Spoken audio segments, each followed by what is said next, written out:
Aujourd'hui, c'est ton jour anniversaire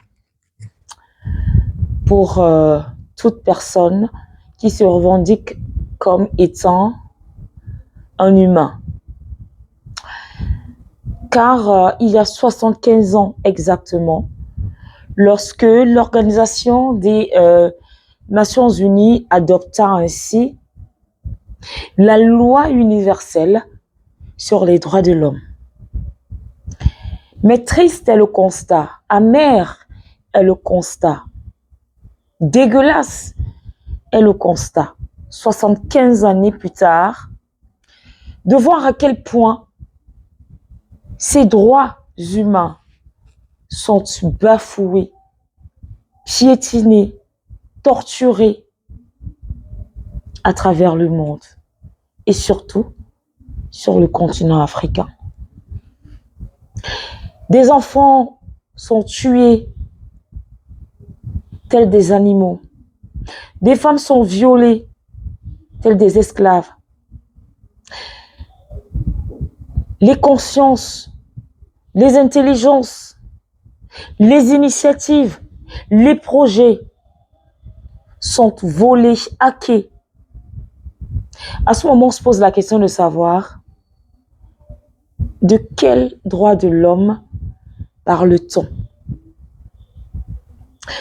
Tellement la violation de l'espèce humaine s'est faite à tous les niveaux qu'aujourd'hui l'on assiste à une violation qui paraît douce, certes parce qu'il n'y a pas de torsion, mais dans la pratique, pour ma part, c'est une violation des droits de l'homme. Et cela se retrouve de plus en plus dans le milieu médiatique, dans le combat panafricain. Vous savez, depuis quelque temps, nous avons accueilli, chacun à sa manière, Mansa. Je ne voulais pas me prononcer sur Mansa. Parce que chez nous en Afrique, un aîné, ça se respecte. Chez nous en Afrique, un patriarche, ça se respecte. Chez nous en Afrique, notre culture africaine nous demande de toujours respecter nos aînés. De ne pas crier sur des personnes du troisième âge. Entendez par là les patriarches. Pis encore, de les insulter. Mais aujourd'hui, nous assistons à un peuple. Nous sommes en face d'un peuple qui a totalement jeté dans les poubelles de l'histoire la tradition africaine. Sur tous les plans. Je dis bien sur tous les plans. Je ne vais pas aller en désordre. Je veux aujourd'hui m'attarder sur Mansa, de notre cher aîné. Je sais que pour des journalistes combattants avertis, pour des analystes combattants avertis, vous savez de qui est-ce que je parle lorsque je dis Mansa est désormais Afo. Il est venu, il a démissionné, ça a été acclamé, applaudi, critiqué même. Moi, j'ai préféré garder la neutralité. Parce que quoi qu'on dise, il reste l'aîné. Quoi qu'on dise, il a commencé la profession avant nous. Mais quoi qu'on dise aussi, il avait fait son choix. Et il continue à faire son choix. Mais de là à vouloir m'imposer, à accepter son choix, alors là, je dis non. Je ne peux pas rester tranquille et gober tout ce que je lis. Mon regret face à ce nouveau choix de l'aîné, c'est pourquoi maintenant, quand la lumière de la libération commence à se montrer au bout du tunnel là-bas, pourquoi maintenant? Pourquoi quand c'était totalement noir, l'aîné n'avait pas choisi de démissionner et de venir se mettre pour la cause du combat?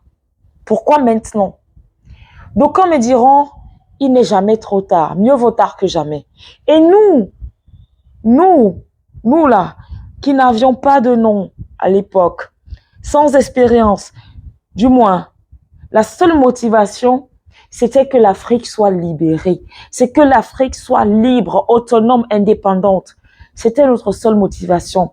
Sans 5 francs, sans alliés, nous sommes montés au créneau sur les plateaux d'une chaîne de télévision à qui je vais toujours dire merci contre vents et marées, Afrique Média. Mais où était l'aîné à ce moment-là? Où était l'aîné lorsque Mohamed Kadhafi a été assassiné et que cette chaîne panafricaine, africaine du monde, avec bien évidemment des chefs de famille, des pères, des maris, des frères, des parents, des Africains que nous sommes, ont affiché leur visage, exposé leur vie devant les écrans. Pardon. Pour dénoncer et surtout accuser les criminels. Où était Mansa? Vous me direz mieux vaut tard que jamais. Mais il y a eu des morts. Peut-être si Mansa avait existé, le nombre de morts que nous avons déjà mis sur terre. Je ne parle pas de nos ressources parce qu'ils n'ont rien pillé à mon sens. Ils pensaient ils n'ont même pas pillé le 1/10 de nos ressources. Donc je laisse ça. Je préfère privilégier aujourd'hui les vies humaines qui sont parties. Car si Mansa, si l'aîné avait décidé à ce moment-là de dire oui, je me suis égaré, je suis l'enfant prodige, je pense qu'aujourd'hui, il y a longtemps que le combat, que la lumière que nous voyons là-bas serait déjà sur tout le continent. Que nenni. Mais il a fallu que nous autres, nous qui avons pris le combat sans intérêt, nous qui avons exposé, qui continuons d'ailleurs à exposer nos vies, balisons la route pour que Mansa vienne et pour que Afo désormais vienne. Cher grand frère, Afo là, ce n'est pas une similitude avec Hémisphère d'un autre grand frère. J'ai nommé M. Patrice Fandio. Alors, ces reportages que tu vas nous présenter, il y aura quoi? Ce sera quoi la touche particulière? Les sujets traités? Les montages réalisés qui ne s'en font pas ailleurs? J'apprécie le retour à la terre natale.